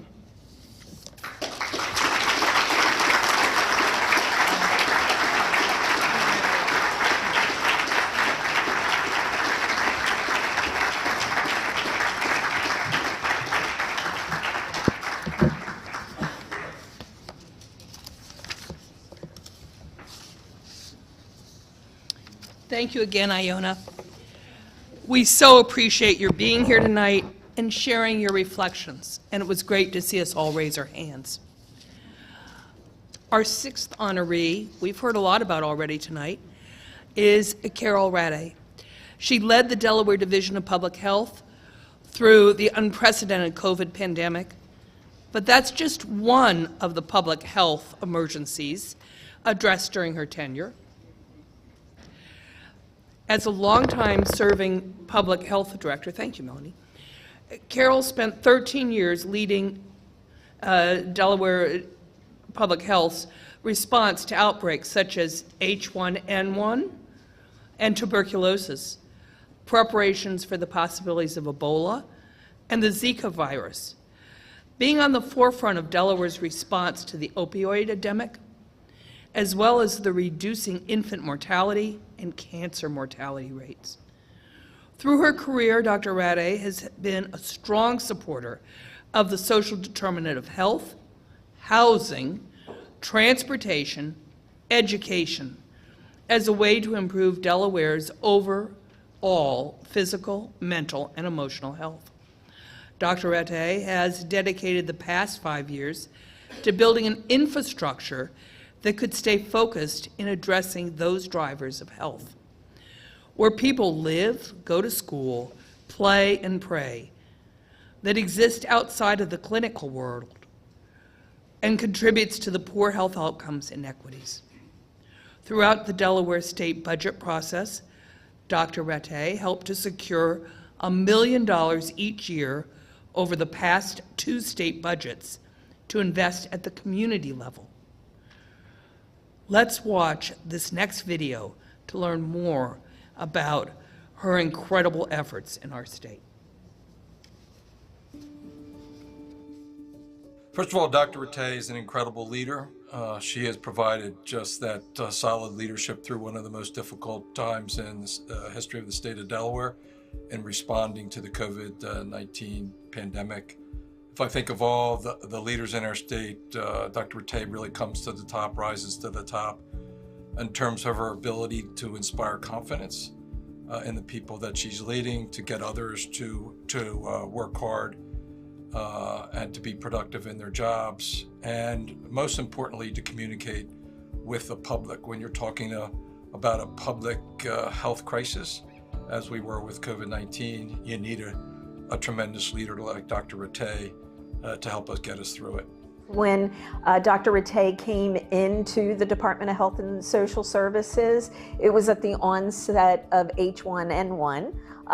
And, you know, she really hit the ground running. She had to deal with Ebola as well here, you know, when we were concerned about what might transpire. And I thought she was just so well prepared then when we were hit with the pandemic. I thought she worked, you know, very closely with Governor Carney, ensuring that the public knew at every step what was occurring, not just here in Delaware, but across our nation, interpreting information that was constantly, you know, changing and very, very fluid. And really what I admire many things about Dr. Rattay, but she is very calm in general, and even more so under the pressure that all of us were experiencing, but especially our public health director. On a personal level, she not only was a colleague of mine, you know, we both entered state service almost together. She came on in March of 2009, but I just grew to really appreciate her as a human being. I consider Carol to be my friend. We stay very much in touch now, and you know, I would love to have an opportunity to work with her again. We had such an opportunity since I've been at the University of Delaware. We worked very closely together with promoting Healthy Communities Delaware and looking at our communities in Delaware that have been made marginalized. The development of the Healthy Communities Initiative, really important when we were responding to COVID-19 to have that outreach, the folks that we had developed within those communities to respond, to communicate information. We were successful to get to vulnerable communities, I think in part because of those connections that were made prior to COVID. The COVID also laid bare for us some of the health disparities that exist out there with communities of color, with communities with less financial resources, and Healthy Communities was a big part of that initiative. Again, I can't think of anybody in recent history who has done more to protect the health, the welfare, and safety of Delawareans than Dr. Rattay and her team. Her leadership, her science-based knowledge that she brought to the table during that was instrumental in saving lives and keeping people safe and healthy.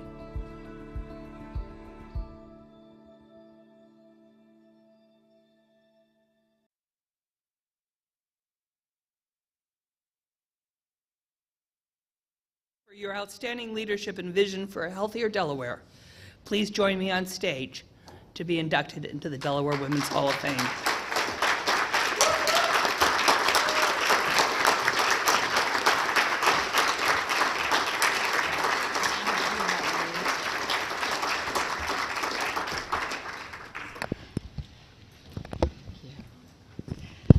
Thank you so much. I am truly so humbled to be here tonight with all of you.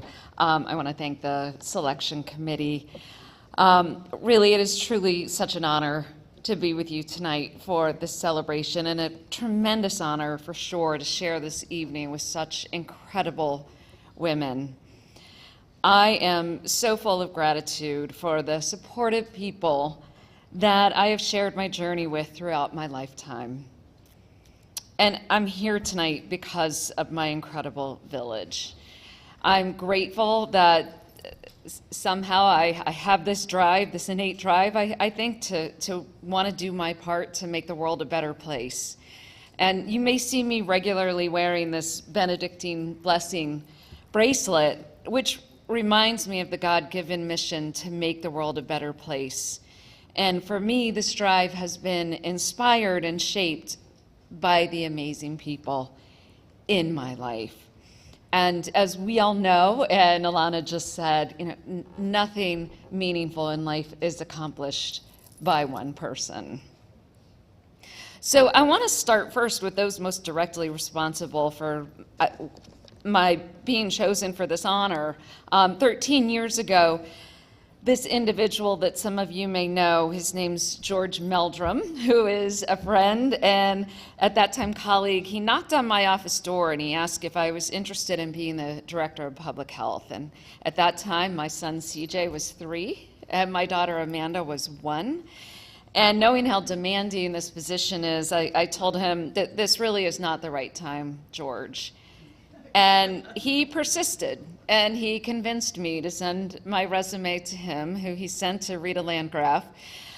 This was followed by my meeting and being interviewed by 4 individuals. At that time, Secretary Rita Landgraf, Deputy Secretary Henry Smith, both who I think are watching tonight but unable to be here, DPH Deputy Director Crystal Mincer, and at that time, Dr. and Senator Bethany Hall Long. You all were strangers to me at that time. And since that time, you're all individuals who I dearly love and am so grateful to have in my life. In 13 years, you have mentored, taught, and guided me and supported me in many, many ways. Together, we have consistently striven to do what is right for the people we serve. I am so grateful that you all gave me the opportunity to lead the mission-driven team at the Division of Public Health. I am so incredibly proud of this DPH team and the way they always step up and give it their all, even when the challenges seem overwhelming. We accomplished a lot, and I'm so proud of what we did to improve public health as an agency and to improve the health of our residents in cancer, infant mortality, unintended pregnancies, the addiction crisis, and so much more. But it really was the pandemic that brought not only the greatest challenge, but the greatest response from this amazing team for more than 2 years. As our good friend Greg Patterson said, humans are not designed to work that hard in that heightened state for that long. But the employees of public health, the public health family, never wavered in their dedication to create the best possible outcome for our state and its people. They overcame so many obstacles, and even as they were mentally and physically exhausted, they kept going, and I'm just so grateful. It has been the greatest honor of my lifetime to serve Delawareans in this role, and I'm grateful for the opportunity to have served under Governor Carney and Governor Markell before him. Governor Carney, I will forever be grateful that you were our governor during this pandemic, and it's not me alone who feels that way. Thank you for respecting the science as you balanced health and safety with securing our economy and our children's education and so much more. This was not an easy job.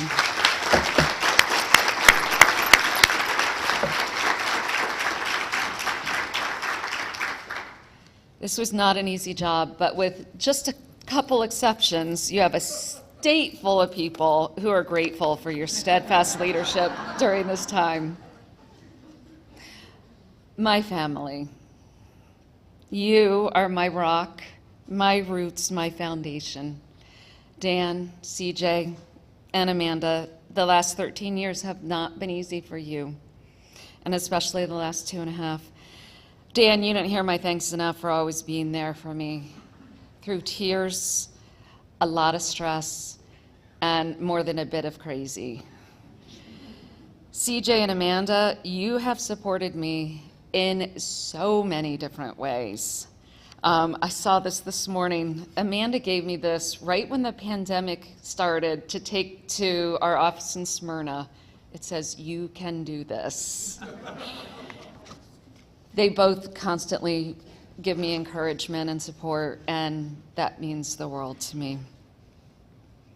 All of you have made many sacrifices, yet you've always been there to cheer me on, to give me words of encouragement, and to make me laugh. I love you more than words can say. I want to close with a few words to my parents, especially my mom, who is in a beaten part of Florida right now, and my sisters. Our early years included many challenges. Mom, I always heard your voice of encouragement in my head, and for a lifetime have embraced your quoting, "The little engine that could," from "I think I can, I think I can, I think I can," to "I know I can, I know I can, I know I can." My sisters, Kyle and Jeannie, and my brother-in-law, Emmanuel, it means the world to me that you came to Delaware today. Kyle and Jeannie, you really belong up here with me. People who know the paths of the three of us will remark that we've all three become successful. And while our childhood wasn't easy, we drove each other. We pushed and encouraged each other. And knowing that we could accomplish whatever we set our minds to, I am so grateful that God put you in my life. So all those individuals I just mentioned, and so many more that I don't have time to mention, are all working hard to make the world a better place.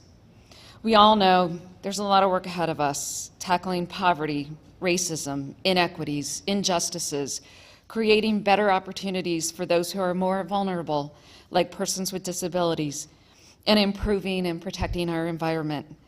It is not easy work. It is not work for the faint-hearted, but it is worth giving all we've got to give. With a heart full of gratitude, thank you for this honor.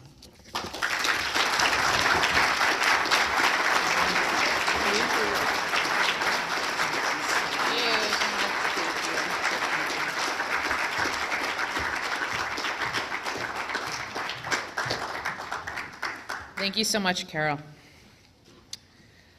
Our last honoree of this evening is Aida Wasserstein.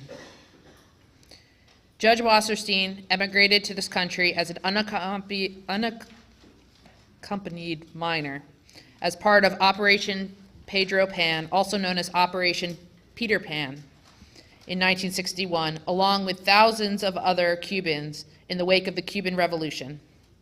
A resilient teenage girl, Judge Wasserstein learned English, became an excellent student, and in just 5 short years went to Bryn Mawr College. From there, Judge Wasserstein went to the University of Pennsylvania Law School.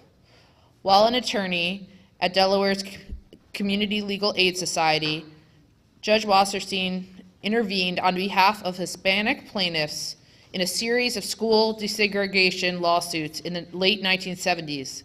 She advocated for the need to address these students' language needs in the bilingual program. It is noteworthy that Judge Wasserstein was the only woman lawyer involved in Delaware's school desegregation litigation in the 1970s. Judge Wasserstein was also both the first Hispanic member of the Delaware Bar and the first Hispanic judge in the state of Delaware. In 1996, Judge Wasserstein was appointed to the Delaware Family Court in Newcastle County, where she served for 21 years. After retirement, she published 3 children's books. My Name is Aida, both in English and Spanish, and Amelia Finds Her Voice, a custody story, and Joey's Buddy, a foster care story. Let's hear more about Judge Wasserstein's incredible accomplishments in the following video. Well, if you know Aida, you have known Aida, you probably have heard about her story about, being the Peter Pan child, leaving Cuba by herself, on her own, and having to figure it out. Her mother died when she was very young. And then shortly after the Bay of Pigs incident, her father, her widowed father, sent Aida from Cuba to the States as an unaccompanied minor. She was part of the Pedro Pan evacuation program after Castro took power in Cuba. So Aida arrived here knowing Spanish and Yiddish, but no English. A 13-year-old girl who then went into foster care.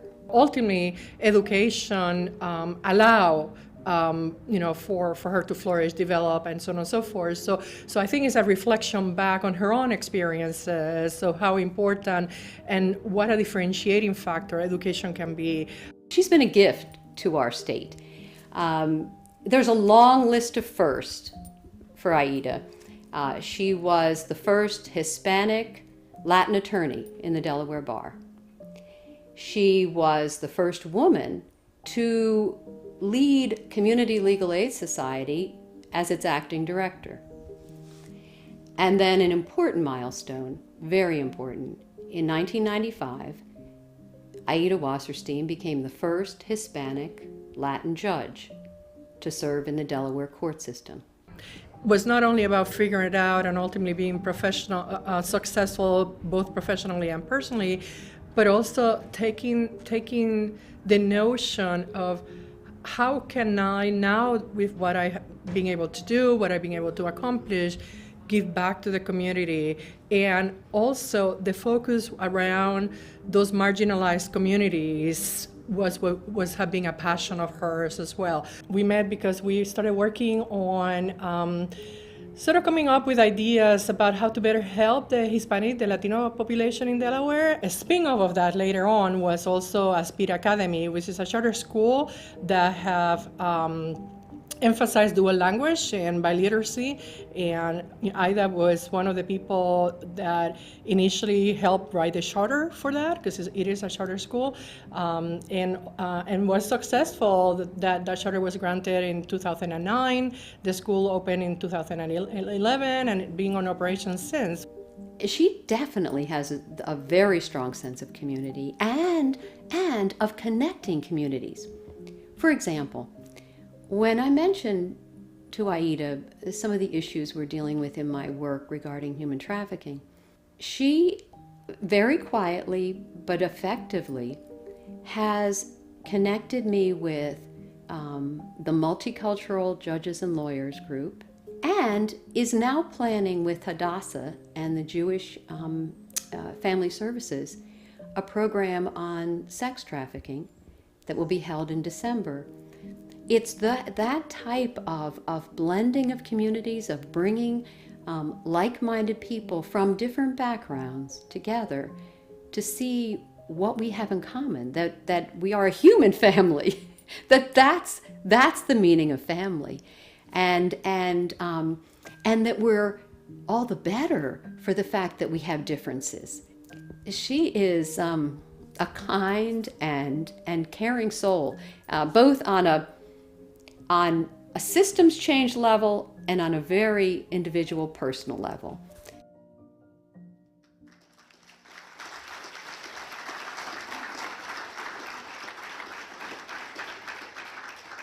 Aida Wasserstein, for always using your experience for the greater good and for touching the lives of so many here in Delaware. We'd like to officially induct you into the Delaware Women's Hall of Fame.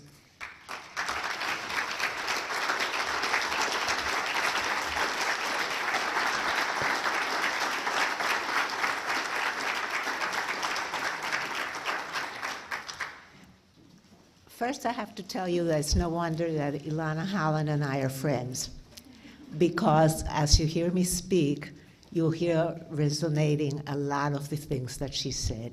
And I want you to know, although we spoke after her husband died more than once, we have not talked to each other since we're both nominated. So somehow we are on the same wavelength.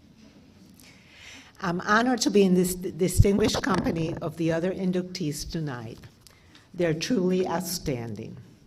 I thank Governor Carney, First Lady Quillen, Senator Carper, who took a chance on me and appointed me to my first term on the bench. I hope I have not disappointed you.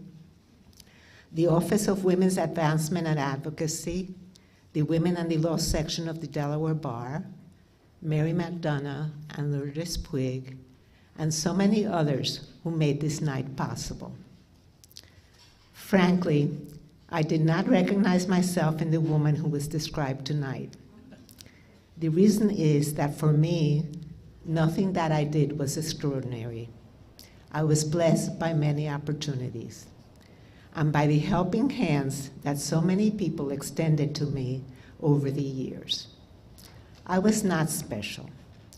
What was special was that people around me had the confidence in me that I myself did not have, that they saw potential that I did not see, and that they nourished it.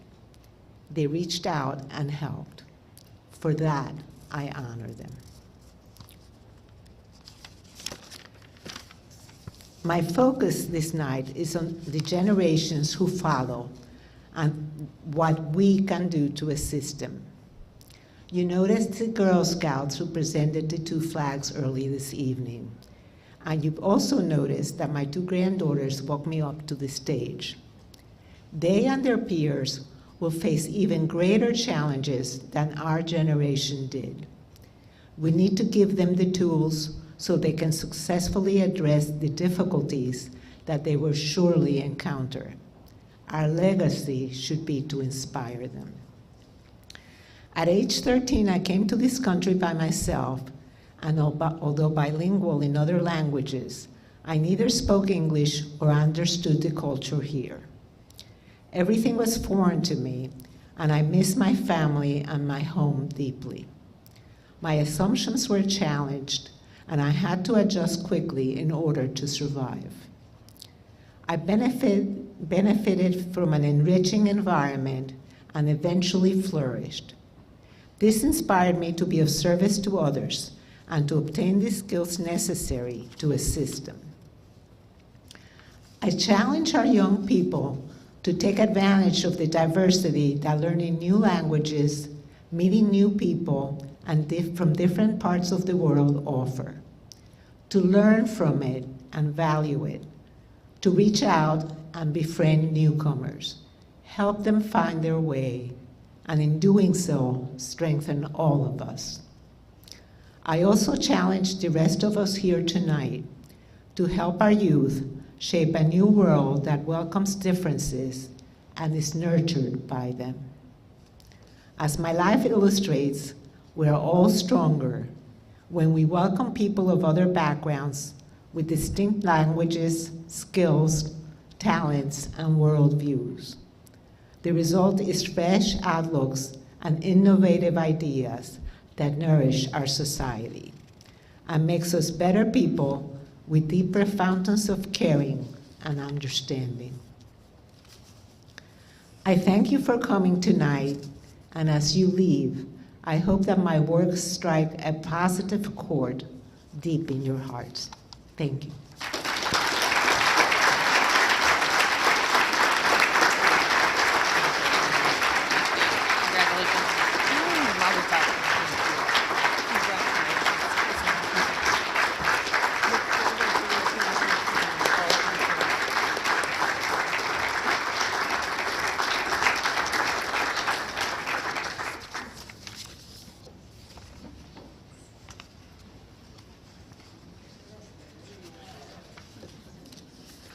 Well, I don't have a lot to say, so I shouldn't have to worry about where page 13 is. Thank you, Judge Wasserstein, for being here tonight and for the great work you've done to create change for others and really lead the way in diversity so that we can think differently. Thank you and congratulations to all our inductees. To our audience, we thank you for being here to celebrate our 41st Delaware Women's Hall of Fame. Good night and travel home safely.